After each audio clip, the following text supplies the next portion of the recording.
আসসালামু আলাইকুম। পৃথিবীর সমস্ত মানুষ চায় যে সমস্ত মানুষ তাকে সম্মান করুক, অর্থাৎ সমাজের মধ্যে সে একজন সম্মানিত ব্যক্তি হিসেবে প্রতিষ্ঠিত হোক। তাই আজকে আপনাদেরকে এমন দুটি বিষয় সম্পর্কে অবগত করব এবং এই দুটি বিষয় আপনারা যদি আপনাদের লাইফে নিয়ে আসতে পারেন তাহলে নিশ্চিত আপনারা সমাজের মধ্যে অর্থাৎ সম্মানিত হিসেবে প্রতিষ্ঠিত হবে। তাই চলুন প্রথমে আমরা ওই দুটি বিষয় সম্পর্কে জেনে রাখি। যদি আপনাদেরকে ভালো লাগে তাহলে আপনারা আপনাদের লাইফের মধ্যে ওই দুটি বিষয় অ্যাপ্লাই করবেন, আর না লাগলে অ্যাপ্লাই করার দরকার নেই। তাই চলুন প্রথমে আমরা ওই দুটি বিষয় জেনে রাখি। তো প্রথম বিষয়টি হচ্ছে যে পৃথিবীতে আপনি একজন মানুষ, ঠিক আপনার মতো এই পৃথিবীর মধ্যে অসংখ্য মানুষ রয়েছে। তো যখনই আপনি মানুষ হয়ে একজন মানুষকে সম্মান প্রদর্শন করতে পারবেন, ঠিক তখনই দেখবেন যে অপর মানুষও আপনাকেও সম্মান করতেছে।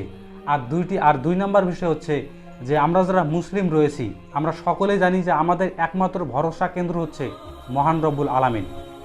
গভীর রাত অর্থাৎ রাত যখন গভীর হয়ে যায়, যখন সমস্ত মানুষ নিদ্রার মধ্যে চলে যায়, তখন আপনি জায় নামাজ নিয়ে অর্থাৎ তাহাজ্জুদ নামাজের মধ্যে আল্লাহ তাআলার সঙ্গে আপনার মনের যত আশা আছে, আকাঙ্ক্ষা আছে, একাকিত্ব আছে, মনে হতাশা দুশ্চিন্তা আছে, সমস্ত কিছু দুনিয়ার কোনো মানুষকে না বলে আল্লাহ তাআলাকে জানান, আল্লাহ তাআলাকে বলেন, তাহলে দেখবেন যে আল্লাহ তাআলা ধীরে ধীরে আপনার মনটাকে যেমন হালকা করে দেবে, আপনার একাকিত্ব যেমন দূর করে দেবে, তেমনই মানুষের মধ্যেও অর্থাৎ আপনার সম্মান বৃদ্ধি করে দেবে ইনশাআল্লাহ।